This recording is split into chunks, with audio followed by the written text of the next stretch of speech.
Well, the ranch is pretty well snowed in. Half the family is trapped indoors. We're out here today with the toboggan, the kids, and we're about to cook something totally decadent, but really delicious. I'm just going to pretend that food, and especially sugar, were no problem to get out here in winter, on the prairie, back when this house was new and this old cookbook was first published. Baking out of an old cookbook always has its challenges. I try to think, what would people seasonally have eaten living in a place like this? What could they have made? Well, it's going to take snowshoes, a toboggan, firewood, kids, a whole lot of hiking, and a very old wood-fired cook stove. But we can make one thing today that they just might have eaten, especially if they were about to celebrate like we are. And on top of all the history, let's throw in some work that will make for a proper celebration at the end.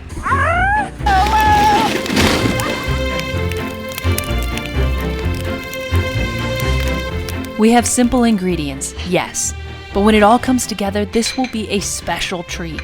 A series of storms and winds have hit us hard.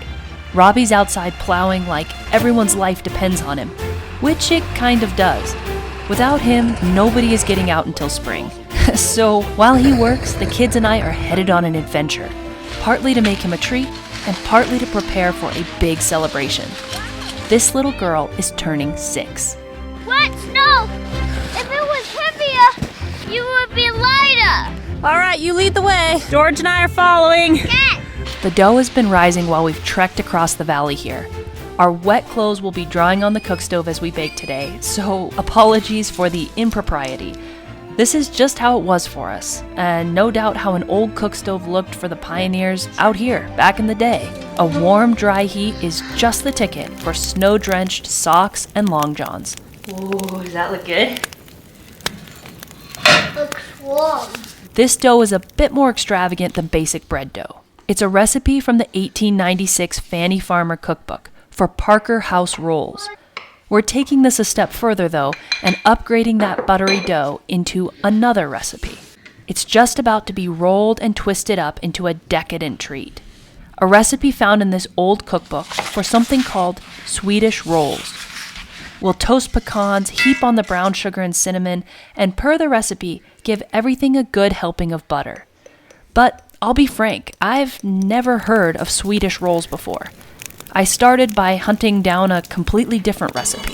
Swedish roll is not what I would normally have called this. I looked in quite a few old cookbooks for a cinnamon roll recipe, but none had anything listed that way. Nothing under cinnamon. And every recipe hovered around the idea, but was slightly different. This one comes very close to what we today love and call a cinnamon roll. Now, I'm planning to be pretty loyal to this recipe, but give it our own twist with a special ingredient. Is it possible that a homesteader back in 1889 ate a version of this out here, in this house? Yes. It's not beyond the pale to think that a bit of bread dough might have been rolled up into a sweet treat just like this, especially if it was someone's birthday perhaps, which is tomorrow for my little girl. This is the same little girl who, when we were first cleaning and restoring this stove, had all the spirit and fire you'd expect from a 5-year-old. This is Pretty amazing. cool, huh? Well, don't light it on fire yet. I'm still putting the candle. Okay. Good. I got the candle lit. We're making pancakes. Here we go.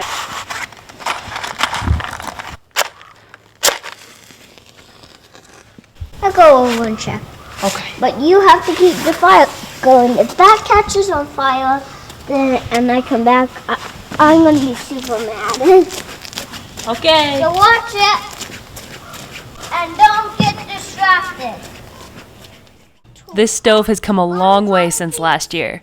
If you guys want to see its full restoration and the rebuilding of the cabin, be sure to check out that series that we made with our good friend Clayton about rescuing this old 1889 house from total decay. Now, today, we're used to much more sugar than old recipes call for. This one only calls for 2 tablespoons of sugar for the entire thing, 1/3 of a teaspoon of cinnamon, and 1/3 of a cup of stoned raisins. That is very little in the flavor department. So let's fire this up a little bit more. We need some more spice, more brown sugar, and a cup of toasted, flavorful pecans chopped very finely. Let's start from the beginning, though, with an old-fashioned recipe for the dough. And it begins with a modified version of the Parker House roll, a rich, buttery, yeasted dough. We melted a good chunk of butter, and we scalded the milk in a saucepan. Then in went a couple of tablespoons of sugar. We started early this morning with the first stage of the dough. So first we proofed the yeast with lukewarm water. This is not how it would have looked back then. A poor homesteader might have begun with a handful of leftover sourdough, just a ball of dough, not likely a liquid or anything special, just a ripped off portion of their bread they cooked the day or few days before. Or they might have used the skimmings of foam off of brewing beer. These were the really common ways to start bread, because you need some way to get your living yeast to stay alive between bakings. Now, a better off farmer or townsperson would likely have spent extra money to have a yeast cake, and that's what seems to appear in all these cookbooks, discussions of a yeast cake. This would have been some sort of compressed yeast that would be reconstituted in warm water. Now, using a yeast like this was a social status kind of thing. The sour of the sourdough was looked down upon in past eras, which is funny because today we prize the ability to make sourdough with all its scientific stages that yield a crusty, magnificent loaf at the end. It's considered pretty difficult today to get that right, but that was exactly the opposite back then. Back in the 1800s and early 1900s, they prized soft, white, not too crusty breads, in part because it was more expensive to get those breads. Now, I'm looking forward to diving into sourdoughs out here. I think they are really special. But for today, we're keeping it extravagant, in the historical sense, for a birthday celebration. So it's a fine, buttery bread with store-bought yeast for this recipe. We used our flat spoon or spurtle to mix the wet dough.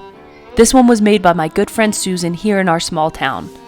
Adding handmade elements of beauty, like wooden spoons or woven tablecloths, that makes a huge difference to me in my day-to-day, just like it did to people back in history. Now, if you're the same, be sure to click the link down in the pinned comment to see some of the items you can take home yourself.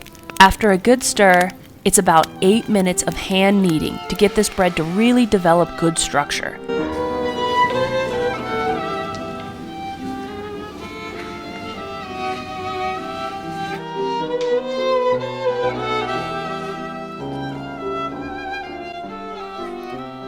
The dough then got tucked into our pack and pulled out here on the old wooden Sears toboggan.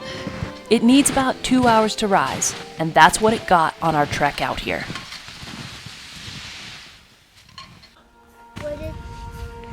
All right, hop on your sled. That's the top of a fence post.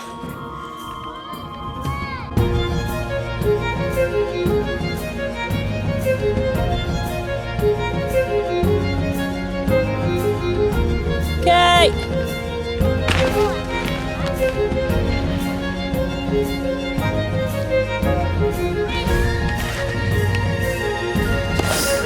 That's my 6-year-old.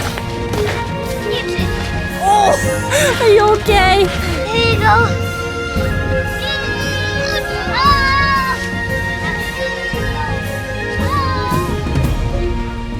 Pulling kids and gear through deep snow, it was a heck of a trek.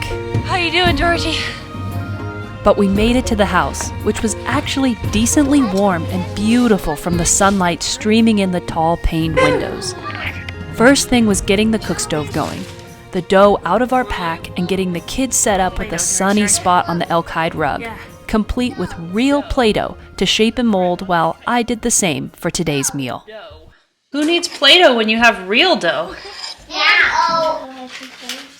The trouble when it comes to comfort out here is wet clothes, so we stripped off wet socks and thermals to dry them by the fire, and then I got started on the work of the day.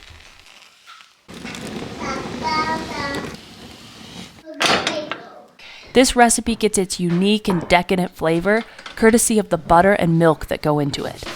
In the cookbook, it's listed under Parker House Rolls. This is a good-sized batch, So I decided to split it in two and make not just one recipe, but a dozen standard Parker House rolls, as well as our special batch of Swedish rolls. A little something for dinner, a little something for dessert. This recipe calls for a minuscule amount of sugar, 1/3 teaspoon of cinnamon, which is also a very miserly amount, raisins, and citron. Now, I'm not entirely sure what citron is. Perhaps it's kind of like a lemon zest alternative. Whatever it was very common in this cookbook. So that's something homesteaders had access to back then, or at least wealthy homesteaders did. If anyone has used citron, shoot me a note in the comments section. I'm curious about it. Now, to make this recipe my own, I'm using brown sugar and more of it. A good dose of cinnamon as well. No raisins because I didn't have them to hand, but I did have a very special ingredient, pecans. So I'm finally chopping those and then toasting them to boost the flavor.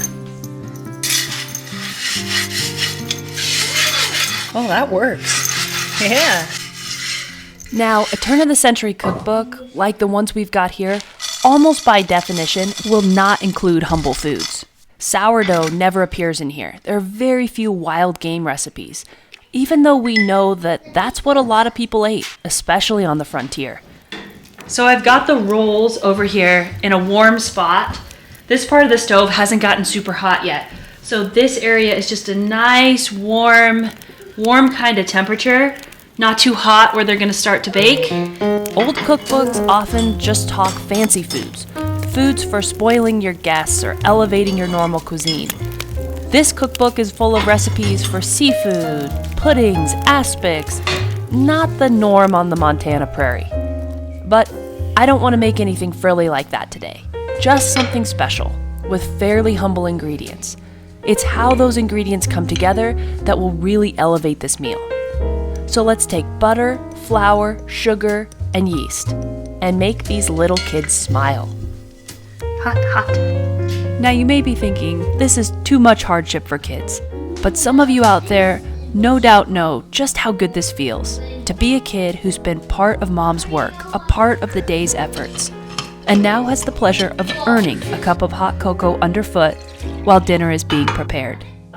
Don't be so dramatic. God made us. Yes, these two were tired, wet, and hungry by the time the food was ready, but they were happy, and the complaints were few. Steaming hot cocoa. There were some complaints, don't get me wrong, but we had an adventure together, and they were troopers.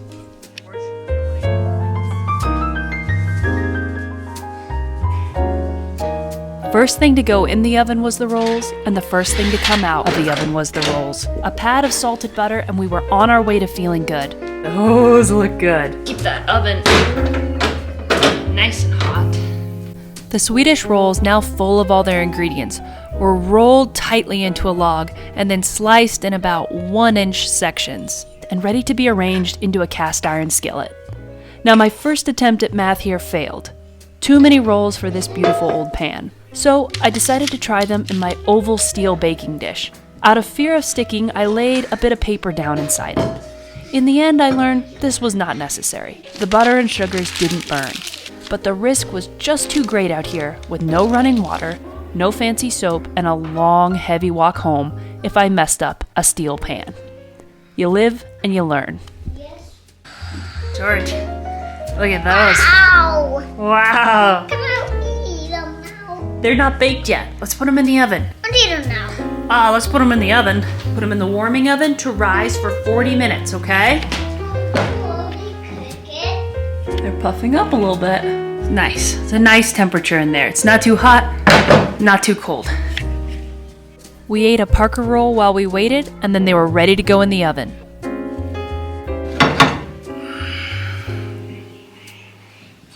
The sugary, pecan-filled rolls headed for the oven. I stoked up the firebox and sent these beauties in to bake. In they go. Hot, hot, hot.